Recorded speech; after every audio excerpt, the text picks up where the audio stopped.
So I need to talk a little bit about what this car is. I don't think I've had this thing on the channel yet. This is currently my daily. It's a 1990, I believe, Toyota Corolla GTS with a shit ton of miles on it. It's got like 240,000 miles or something like that, but it was one owner its whole life, so it's actually in amazing condition and hasn't been messed with, and is completely bone stock. Everything works, AC, all that stuff. It's great. The reason I'm doing a video about this right now is I'm actually installing some coilovers. Let me go get them.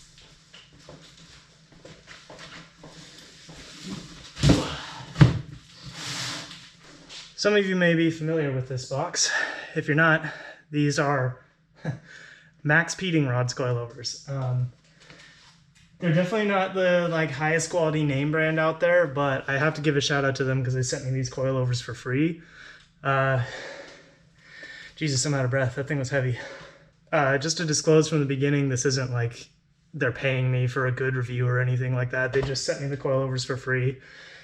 Asked if I would do a review and install video on them, so here I am, because this thing is the world's floppiest Corolla. Rides like a Cadillac. It's kind of nice just cruising down the freeway, but when I try to chuck this thing into a corner, it just rolls over and feels like it's going to fly off the road. So coilovers is going to be a nice addition to this thing, so hopefully these things are good.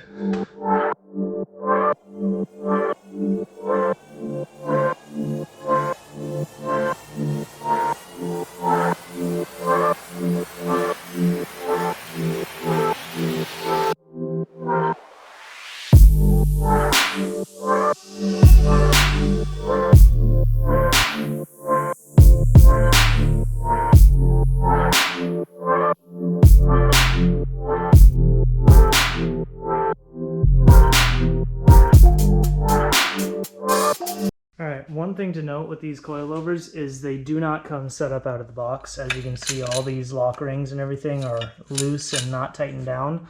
So what I usually like to do is, it actually looks like they preloaded this spring a lot. So I like to drop this down until the spring just barely comes loose from the perch, and then cinch it up about one thread just to apply just a tiny bit of preload. Typically with coilovers, the spring rates are kind of high and you want to have as much droop in the suspension as possible.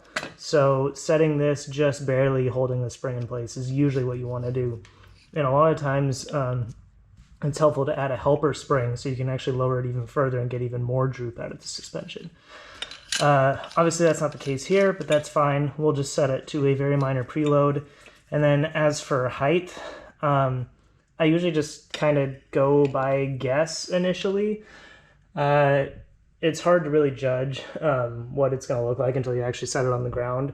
But the only thing I make sure I do is I measure from top to bottom on both sides and match them together using like a tape measure. That way you don't have any weird uneven corner weighting going on.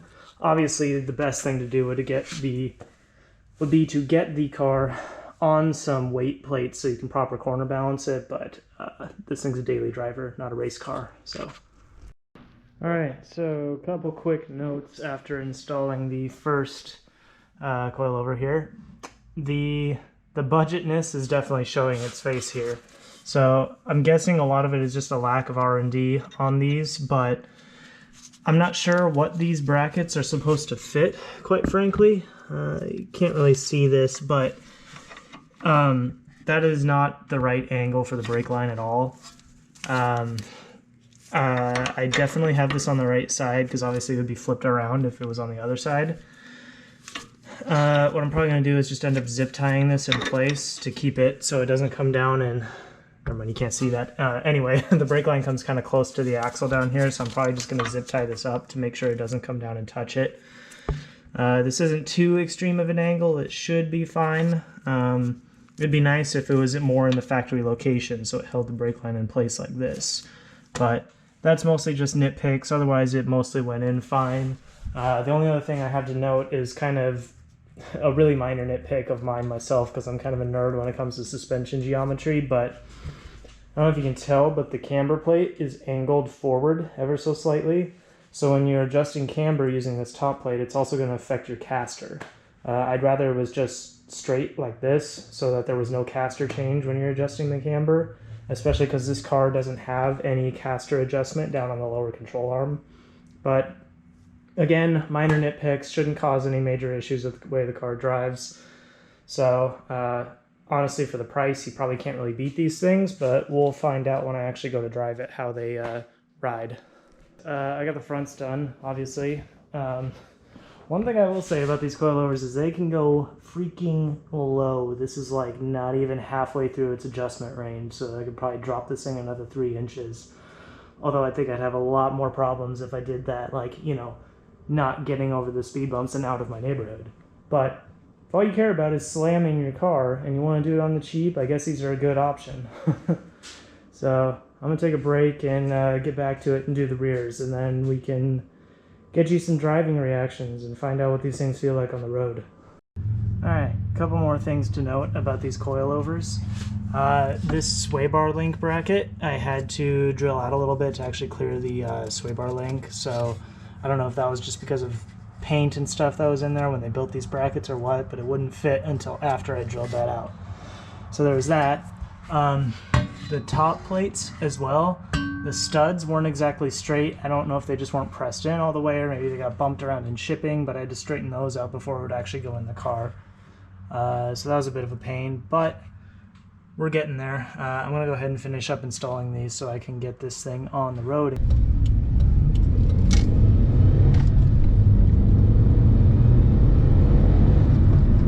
Well, this thing's a very different driving experience now that it's not nearly as floppy as it was, though. I can tell you that much. It doesn't try to do wheelies every time I get on the throttle just because the suspension dives so bad.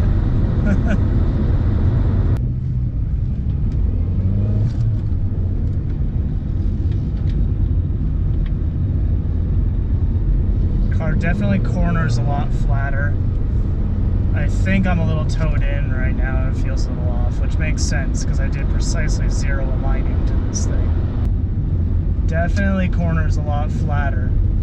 I've got a lot more confidence coming through these corners than I would have otherwise. I just lost something. Hopefully that wasn't important.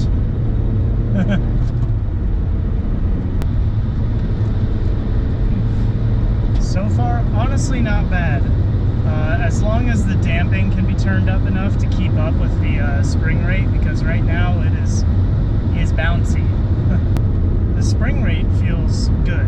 The spring rate feels correct for this car. I mean, especially for a street-driven car. If I was going to take this thing to the track and put some real sticky tires on it or something, I'd probably up the spring rate, but as it is right now, it's very good at controlling the body roll and the pitch and roll of the car without limiting suspension travel. There's definitely a lot of movement. If I hit a bump, or for example the speed bumps, the suspension is working.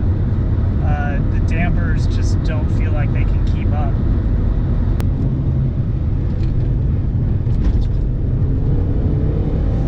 Honestly, not bad. They seem to soak up the little bumps pretty well, but I think that's just a factor of the damping being so soft that, of course, it's going to soak up the smaller bumps better because it's not damping very well. Oh, yeah, see, those bigger bumps, just, it can't keep up with the springs. You can't get enough control out of it. If, say, you're in the middle of a corner, loaded up on one side, and you hit an undulation, it's gonna bounce the car. It's gonna unsettle the car. I gotta say, my final verdict, for $400, if you want to lower your car and have it ride okay, I'm not gonna say it rides great.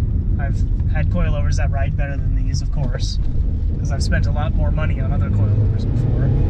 But if you're on a budget and you just want to look cool and drive around town, great. These coilovers are fantastic. If you plan on going autocrossing or taking your car to the track or something like that, I would suggest saving up a bit more money and getting, I don't know, maybe some BCs or something. I want to say they're $800 or $900, which compared to $400 seems real expensive, but that's still a budget coilover, and they're going to hold up a lot better to on-track abuse than these are going to. to spend and you want to lower your car, go for it. No issues with them.